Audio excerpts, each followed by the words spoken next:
समाज में सबसे ज्यादा भ्रष्ट कौन है? तो कोई कहेगा पॉलिटिशियन, कोई कहेगा पुलिस है। तो फिर न्यायपालिका भ्रष्टाचारी क्यों नहीं हो सकता? पहले जो घटना हुई है उसने पूरे समाज को, पूरे देश को स्तब्ध कर जाते। उनके घरों में नोटों का ढेर दिख गया। कैसा ढेर? वैसा ही ढेर जैसे बंगाल के मंत्री पार्थ चटर्जी के टाइम्स ऑफ इंडिया के फ्रंट पेज पे क्या छपा था कि मिलॉर्ड के घर में नोटों का भंडार। वर्मा जी ये तो बाहर मजे कर रहे हैं और इनको बचाने के लिए पूरा सिस्टम लगा हुआ है। ये कैसा सिस्टम? जब chief justice of India Sanjeev Khanna ने उनका ट्रांसफर आनंद फानंद में इलाहाबाद हाई कोर्ट किया, जो उनके घर गया था उसका बयान आ गया कि उनके घर में कुछ मिला नहीं। अरे नहीं मिला तो सुबह से जो इतना हंगामा हो रहा था इंडिया बचा रही है, क्योंकि कोई ईडी सीबीआई की जांच नहीं चल रही, कोई रेड नहीं हो रहा।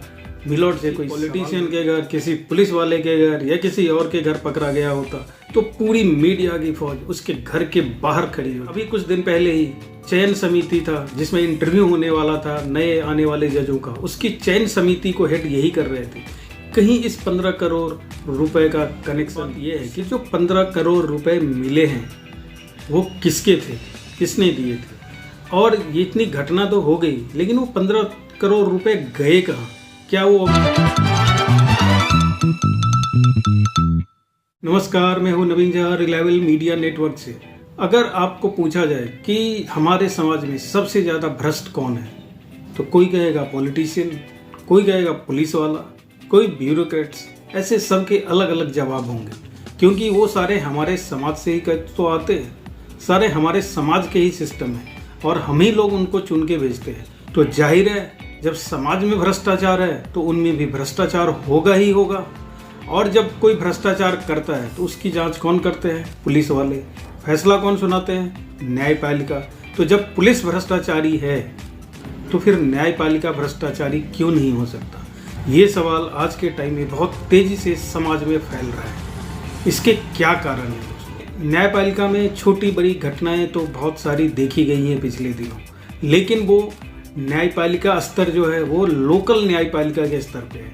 सुप्रीम कोर्ट या हाई कोर्ट में ऐसा मामला कभी नहीं आया। लेकिन अभी 2 दिन पहले जो घटना हुई है उसने पूरे समाज को, पूरे देश को स्तब्ध कर दिया है। इसने पूरी न्यायपालिका पे प्रश्न चिन्ह लगा दिया है। दिल्ली हाई कोर्ट का एक जज जिसका नाम यशवंत वर्मा है, मिलॉर्ड के घर में होली के दिन आग लग गई थी और मिलॉर्ड घर पे थे नहीं। घर पे किसी ने फायर ब्रिगेड को फोन कर दिया। फायर ब्रिगेड वाले जब उनके पास पहुंचे उनके घर पे तो आग बुझाते समय उनको ऐसा दिखा जिससे सारी दुनिया स्तब्ध है दोस्तों। आग बुझाते बुझाते उनके घरों में नोटों का ढेर दिख गया। कैसा ढेर? वैसा ही ढेर जैसे बंगाल के मंत्री पार्थ चटर्जी के घर में था। आप सबको याद होगा ही होगा। अब देखिए, होली के दिन ये घटना हुई, लेकिन मजाल है देश में किसी को कानों कान खबर हो जाए। 5 दिन तक बिल्कुल ही सुई पटक सन्नाटा छाया हुआ था दोस्तों। लेकिन 21 तारीख की सुबह जैसे ही लोगों ने आंखें खोली, जिनके घर में पेपर आता है उनके घर में अगर टाइम्स ऑफ इंडिया आया होगा तो वो देख के चकाचौंध हो गए। उनकी आंखें चौंधिया गई होगी कि ये हुआ क्या। देखिए टाइम्स ऑफ इंडिया के फ्रंट पेज पे क्या छपा था कि मिलॉर्ड के घर में नोटों का भंडार मिला। कहा जा रहा है कि ये जो नोट है वो 15 करोड़ रुपए था। जब पार्थो चटर्जी के घर में नोटों का अंबार मिला था तो पार्थो चटर्जी के ऊपर केस भी हो गया। वो जेल में ही अभी तक पड़े हुए हैं। लेकिन अपने मिलॉर्ड वर्मा जी ये तो बाहर मजे कर रहे हैं और इनको बचाने के लिए पूरा सिस्टम लगा हुआ है। ये कैसा सिस्टम है? ये कैसी कानून व्यवस्था है हमारे देश की, जहाँ कोई और अगर भ्रष्टाचार में पकड़ा जाता है तो उनके घर ईडी की दबिश होती है, सीबीआई का केस हो जाता है, आईबी उनके पीछे लग जाती है, एसीबी की दबिश होती है। लेकिन जब किसी हाई कोर्ट और सुप्रीम कोर्ट के जज के ऊपर भ्रष्टाचार का आरोप लगता है, और आरोप ही नहीं लगा, नोटों का जखीरा उनके घर से मिला और उनके ऊपर कोई कार्रवाई नहीं हो रही है। गजब तो तब हो गया जब chief justice of India Sanjeev Khanna ने उनका ट्रांसफर आनंद फानंद में इलाहाबाद हाई कोर्ट किया, जहां से वो आए थे दिल्ली हाई कोर्ट में। जब ये मामला तूल पकड़ा तो संजीव खन्ना जो सीजीआई है वो कह रहे हैं कि उनका जो तबादला हुआ है वो इस कारण से नहीं हुआ है। अरे उनका तबादला इस कारण से नहीं हुआ है उन जांच क्यों बैठाई है अभी, उनका तबादला कैसे हो गया, कॉलेजियम की मीटिंग इन्हीं 5 दिनों के अंदर कैसे हो गई, इनका उनके पास कोई जवाब नहीं है। अब देखिए सीजेआई कैसे अपने जज को बचाने के लिए सफाई दे रहे हैं। ये मामला पूरे दिन चलता रहा, जब सुबह में अखबार में टाइम्स ऑफ इंडिया में रिपोर्ट आई, लेकिन शाम होते होते पता नहीं किसका प्रेशर आया कि फायर ऑफिसर जो उनके घर गया था उसका बयान आ गया कि उनके घर में कुछ मिला नहीं। अरे नहीं मिला तो सुबह से जो इतना हंगामा हो रहा था वो क्यों नहीं बताया आके? शाम होते होते किसका प्रेशर आ गया कि उसने आके ऐसा बयान दे दिया? पूरे दिन ये मामला चलता रहा, सोशल मीडिया से लेके मीडिया में छाया रहा, यहाँ तक कि पार्लियामेंट का सेशन चल रहा है तो पार्लियामेंट में ये मामला ना उठे ऐसा तो हो नहीं सकता। राज्यसभा में कांग्रेस के जयराम रमेश ने ये मामला उठा दिया। We have read about a shocking case of huge amounts of cash unearthed at the residence of a judge of the Delhi High Court. Earlier, 50 members of parliament have submitted a notice to you regarding certain remarks that were made by a judge of the Allahabad High Court. You yourself have repeatedly called into question the urgency for judicial accountability. You have in fact directed the leader of the house on this issue. So I request that you please make some observations on this and give necessary directions to the government to come up with a proposal for increasing judicial accountability. इसके बाद शाम तक ये पूरा मामला चलता रहा, आज भी चल रहा है मामला। सीजेआई उसको बचाने में लगे हुए हैं। सीजेआई तो बचाने में लगे हुए हैं, ये बात तो समझ आती है, लेकिन इसके अलावा क्या कौन और बचा रहा है? क्या गवर्नमेंट ऑफ इंडिया बचा रही है? क्योंकि कोई ईडी सीबीआई की जांच नहीं चल रही, कोई रेड नहीं हो रहा, मिलोड से कोई सवाल नहीं पूछा जा रहा, इसके क्या कारण है? तो क्या गवर्नमेंट बचा रही है? क्या विपक्ष उनको बचा रहा है? ऐसा हो क्यों रहा है? अगर चीफ जस्टिस ऑफ इंडिया उसको बचा रहे हैं तो उसके पीछे सारी मिशनरी क्यों लग गई है? हाई कोर्ट का एक जज अगर इस मामले में पकड़ा गया है भ्रष्टाचार करते हुए तो कार्रवाई होनी चाहिए। कार्रवाई क्यों नहीं होनी चाहिए? क्या मिलोड कानून से ऊपर है? यही दिखाने की कोशिश की जा रही है। अगर यही 15 करोड़ रुपए किसी पॉलिटिशियन के घर, किसी पुलिस वाले के घर या किसी और के घर पकड़ा गया होता तो पूरी मीडिया की फौज उसके घर के बाहर खड़ी होती। घर के बाहर मीडिया चैनलों ने दफ्तर खोल लिया होता। लेकिन मजाल है कोई जस्टिस वर्मा के घर के बाहर कोई मीडिया वाला माइक लेके घूमता नजर आए। ऐसा क्यों हो रहा है? क्या मीडिया को भी डर लग रहा है कि चीफ जस्टिस के ऊपर हाथ कैसे डालें, कहीं कंटेम्प्ट ऑफ कोर्ट ना कर दे?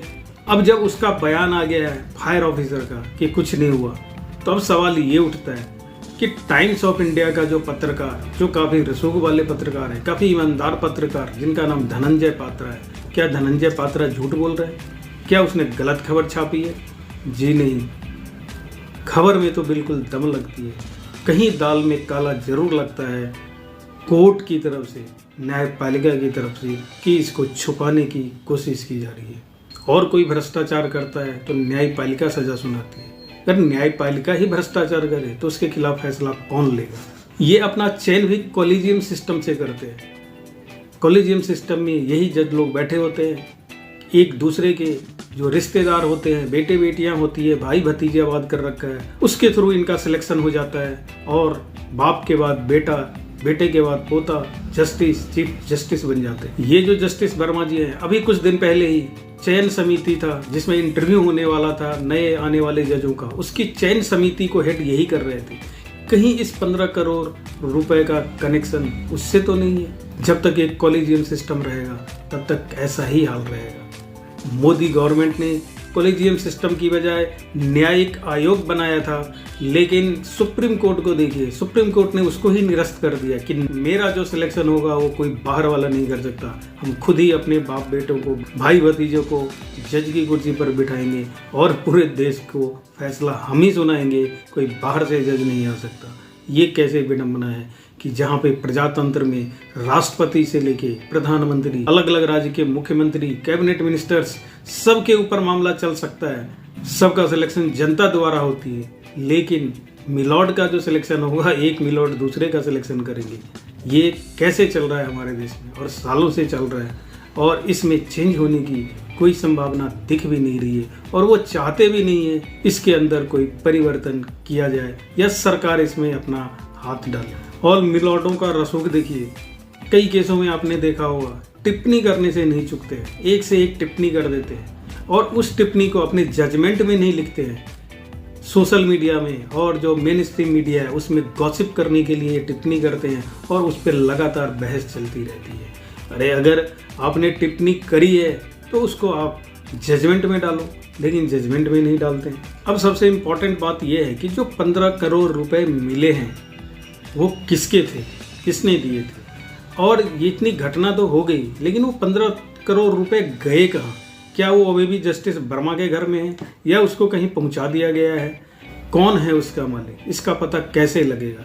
या सब रफा दफा हो जाएगा या इसको कहीं और पहुंचा दिया गया है और इसलिए बड़े बड़े लोगों का हो सकता है, किसी पॉलिटिशियन का हाथ हो, किसी विपक्षी दल के नेता का हाथ हो, या हो सकता है कि गवर्नमेंट ऑफ इंडिया के कोई मंत्री इसके पीछे हो जिसके घर चला गया हो। तो ये पता कैसे चलेगा? हम लोग अपने आप ही मीडिया में, सोशल मीडिया में बातें उठा के खुश हो रहे हैं, लेकिन इसका कुछ होना जाना नहीं है। 15 करोड़ कहाँ गए इसका किसी को कुछ पता नहीं है। जब आ गया स्टेटमेंट कि 15 करोड़ मिले ही नहीं और चीफ जस्टिस ऑफ इंडिया कह रहे हैं कि ऐसी अफवाह मत फैलाइए, फिर तो क्या होगा? चीफ जस्टिस से ऊपर तो कोई नहीं, चीफ जस्टिस के ऊपर सुनवाई करने वाला तो कोई है नहीं। इसी तरह देश की जनता बेवकूफ़ बनती रहेगी। हमारी किस्मत का फैसला तो मिलॉर्ड लोग करते रहेंगे, हम लोग उसको आत्मसात करते रहेंगे, लेकिन मिलॉर्ड जब इसमें फंसेंगे भ्रष्टाचार में तो उनको बस ढक के बिल्कुल ही लिपा पोती कर दिया जाएगा और हम लोग यूं ही देखते रह जाएंगे। दोस्तों, अभी मुझे नियर फ्यूचर में इसमें कोई परिवर्तन की गुंजाइश तो नज़र आ नहीं रही है।